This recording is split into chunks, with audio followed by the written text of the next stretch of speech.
me, I'm Josh Friedel, and today I'm going to be going over how to defend. In this case, how to defend against an attack that is quite unsound. I'm sure I will do other defense videos in the future, and in those maybe it'll be defense against, winning attacks, or maybe against ones that are close. But anyway, I wanted to start the defense topic with, defending against an attack that shouldn't work. However, doesn't necessarily mean it won't. Anyone who's seen Mikhail Pal's games knows that an attack doesn't necessarily have to be objectively sound for it to succeed. And he won far more games than he lost, I guarantee you, with his so-called unsound sacrifice. So, you shouldn't take anything lightly, even if you believe it should work. So the game I'm going to show to illustrate this is a game I played in France this year against a guy from Kyrgyzstan. Believe it or not. So I was black in this game. So go over the opening pretty quickly. E4, E5, knight f3, knight c6, bishop e5, Roy Lopez, or Spanish, whichever you'd like to call it. Something to do with Spain, anyways. A6, bishop a4, knight f6, castle, b5. So this variation is the Archangel, which is one of my old favorites. I play other things now, but I like to bring out the Archangel usually once a tournament at least, and it's very good if I really want to win. And in this particular game, I was playing a slightly lower rated player, and I just won a game, but I was having an off tournament, so I really wanted to get in very early. So that sort of explains my opening choice. Just bishop e3, bishop c5. So again, this is a very aggressive system, as you can tell. I'm putting my pieces on very active squares. Like the bishop, for example, in Lopez usually goes to e7, where it's not quite as active, but it's out of the way of the queen side and doesn't get hit as much. The bishop on c5 is a likely target. However, it is quite active there.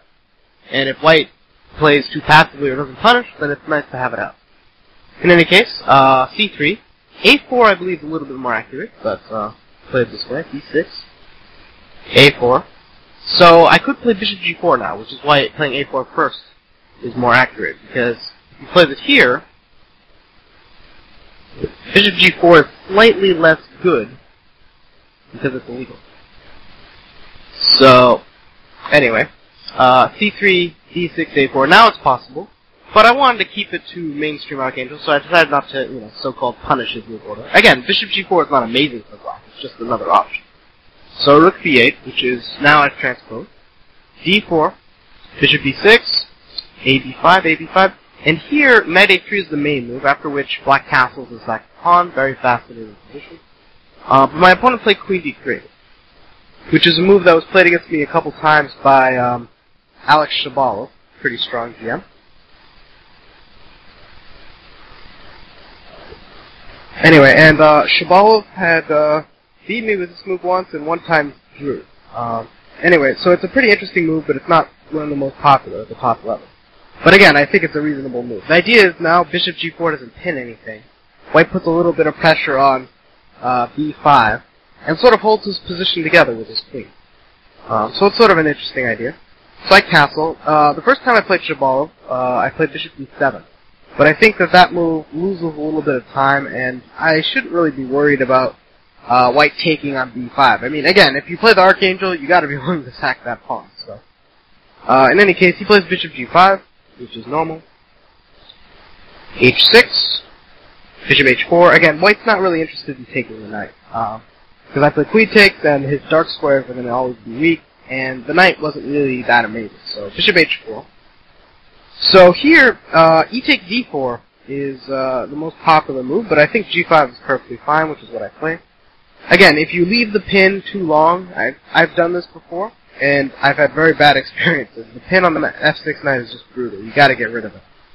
So you have to play g5. Now, my opponent, who knew that e takes d4 was the main move, decided to punish me here by sacrificing a knight on d5, on g5.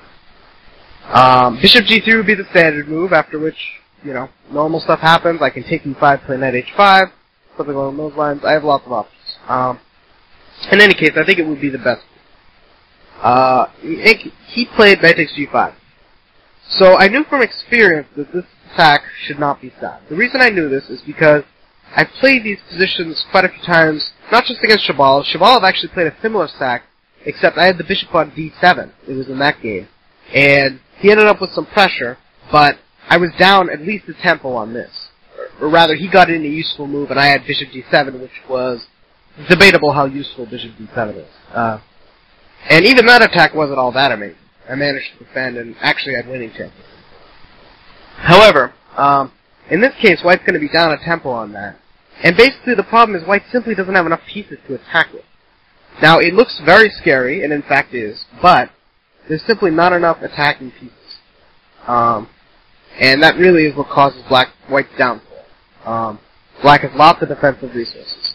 And also, I defended these positions a lot of times against GM Larry Christensen, who I used to train with, so I have a lot of experience beating back these silly attacks. And Larry's an amazing attacker, so I felt like I could beat back Larry's attack, I could beat back this. In any case, you can't be too confident, even with unsound sacks. As I mentioned, one wrong move you can get fried, so. Anyway, so I have to accept the sacrifice. H takes g5, bishop takes g5. So here I have a choice. I was considering the moves king g7 and e takes b4. I actually ended up going with e takes b4. Now, you might think, well, I'm up a piece. Why am I grabbing a pawn? Well, the object is not necessarily just to grab a pawn, but it allows me perhaps to play knight e5, getting my knight into the defense. And it's also useful because if White plays f4, which is very likely at some point, then I have a bishop discovery on his king, which can be very pesky. It makes it very difficult for White, as you'll see. So anyway, I played e takes d4, which is correct. King g7 would have been alright, but I think e takes d4 is more accurate. He played f4 now, which looks a little crazy, but it is a perfectly normal attacking move. So, now knight d2 is another move, which may be alright. Just try to get the other piece into the game. The only problem is now it gives me some time to untangle. I can play king g7, and it gives me a couple moves. I'm probably not going to have a huge deal. So he probably thought this was too slow. King h1 is similar, trying to get out of the discovery, but again, pretty slow. So he plays f4, which I think is consistent with his play. So again, I have to consider how to defend. Now, there are two options here. I can play king g7, which is perfectly reasonable, or I could take c3, take b2, and then play king c7. Now, if you'd like, pause your videos and decide what you'd do, and then I'll tell you my thoughts. Okay, so if you chose d take c3, check. Don't beat yourself over the head, but it was not what I chose. Now, taking on c3 is perfectly reasonable, and then b2.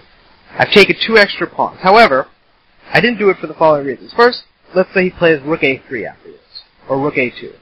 Well, rook a2 runs into knight b4, although it's not so clear. But anyway, rook a3. Now, I've taken 2 extra pawns, but really, my logic was that, first of all, it allows his knight to get out to c3, which is not really what I want, because then it's starting to go to d5, and that is a serious threat. If he gets the knight to d5, I could just be losing. So it gives his knight a path to d5, whereas at the moment, his knight really can't get there, which I really want to keep. I mean, again, knight d2, not as much of a deal. Also, his rook on a3 looks a little silly, but it may actually get into the attack via the third rank. But mostly, again, I felt that I didn't need the pawns. And without them, he could actually develop more freely, because he can play knight d3. And his rook on a3, he might be able to get his rook in at some point.